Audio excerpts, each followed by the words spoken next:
Everyone, welcome back to my channel Rondhone Bondhon. আজকে একটা পনিরের দুর্দান্ত রেসিপি আপনাদের সাথে শেয়ার করছি। তো এই পনির রেসিপিটার আমি নাম দিয়েছি সিমলা পনির বা সিমলা মির্চ পনির। খুব সুন্দর খেতে হয় রুটি পরাঠার সাথে, ইভেন পোলাওয়ের সাথেও ভীষণ ভালো লাগে খেতে। চলুন তাহলে শুরু করা যাক। প্রথমে আমি 300 গ্রাম পনির নিয়েছি। তো পনিরগুলোকে একটু কেটে নিচ্ছি লম্বা লম্বা করে, ছোট ছোট টুকরো করেও আপনারাও কেটে নিতে পারেন। তো আমি এখানে এই রেসিপিটার জন্য একটু লম্বা সাইজের পনির কেটে নিচ্ছি। এবার কিছু যে ভেজিটেবলসগুলো লাগবে সেগুলোকেও কেটে নিচ্ছি। তো নিয়ে নিয়েছি একটা বড় দেখে ক্যাপসিকাম, এগুলোকে একটু এই লম্বা লম্বা তেরছা তেরছা করে কেটে নিয়েছি। এবার কেটে নিচ্ছি আমি টমেটোগুলোকেও এইভাবে আমি কেটে নিয়েছি একটু লম্বা লম্বা করে। আর নিয়ে নেব এবারে পেঁয়াজ। তো আমি এখানে দুটো পেঁয়াজ নিয়েছি। তো একটা পেঁয়াজকে এইভাবে পাপড়িগুলো খুলে খুলে আমি কেটে নিচ্ছি। তো আমার চ্যানেলে যদি নতুন হয়ে থাকেন তাহলে অবশ্যই চ্যানেলটিকে সাবস্ক্রাইব করে রাখুন, পাশের বেল আইকনটাতে অবশ্যই একটা হিট করে দেবেন। যদি ভালো লাগে রেসিপিটাকে একটা লাইক করে দেবেন।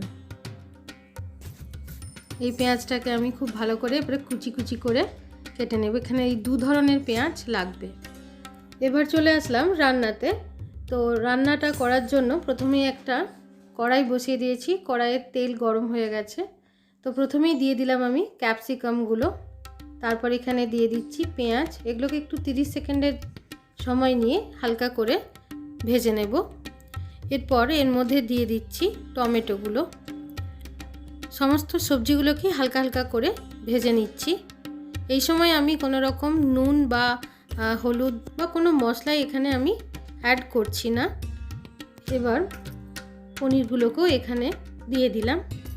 এইভাবে পনির আর সবজিগুলো একসাথে আমি দিয়ে খুব ভালো করে একটু নাড়াচাড়া করে ভেজে নেব হালকা করে।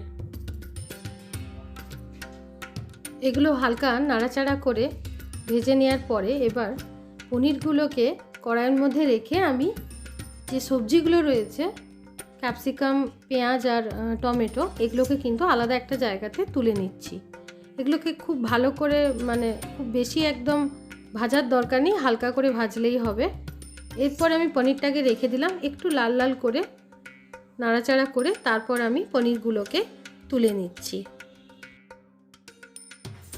এবার একটা বাটিতে আমি নিয়ে নিলাম টক দইয়ের সাথে আমি প্রথমেই মিশিয়ে দিচ্ছি লঙ্কা গুঁড়ো, এখানে হাফ টিস্পুন, জিরে গুঁড়ো হাফ টিস্পুন, কাশ্মীরি লঙ্কা গুঁড়ো এটাও হাফ টিস্পুন, হলুদ গুঁড়ো এটাও হাফ টিস্পুন দিলাম। আর দিয়ে দিচ্ছি ভাজা মশলা, আর দিলাম কসুরি মেথি। এবার সমস্ত এই দইটার সাথে মশলাগুলোকে খুব ভালো করে মিশিয়ে নেব। তারপরে কড়াইয়ের মধ্যে দিয়ে দিচ্ছি আবারও সর্ষের তেল। তো এবার ফোড়নের জন্য দিয়ে দিচ্ছি আমি একটা শুকনো লঙ্কা, একটা এলাচ, দুটো তিনটে লবঙ্গ আর একটু গোটা জিরে। মশলাটাকে খুব ভালো করে একটু ফ্রাই করে নেব ফোড়নটাকে। তারপরে এর মধ্যে দিয়ে দিলাম যে পেঁয়াজগুলো আমি কুচিয়ে নিয়েছিলাম সেই পেঁয়াজটাকে। তারপর দিয়ে দিচ্ছি নুনটা দেওয়ার পরেও একটু নেড়ে নেব। তারপর এর মধ্যে দিয়ে দিচ্ছি আদা রসুনের পেস্ট। এখানে আমি 4 চামচ আদা রসুন বাটা ইউজ করছি। এবার এটা দেওয়ার পরে খুব ভালো করে একটু মিশিয়ে নিতে হবে। তারপর এর মধ্যে আমি যে দইয়ের যে মিশ্রণটা তৈরি করে রেখেছিলাম সেটাই এর মধ্যে আমি মিশিয়ে দিচ্ছি। দইয়ের মিশ্রণটা দিয়ে দেওয়ার পরে খুব ভালো করে মশলার সাথে মাখিয়ে নেব। খুব সুন্দর একটা কালার হয়েছে।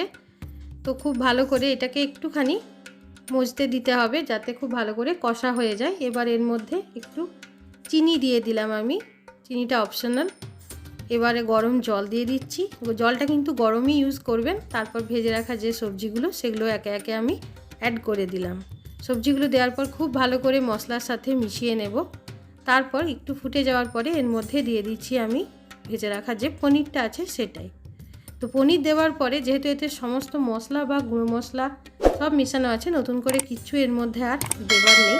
খুব ভালো করে একটু জল দিয়ে এটা ফুটিয়ে নিলেই এটা কিন্তু রেডি হয়ে যাবে। আর নামাবার আগে অবশ্যই ধনেপাতা দিয়ে নামিয়ে নেবেন।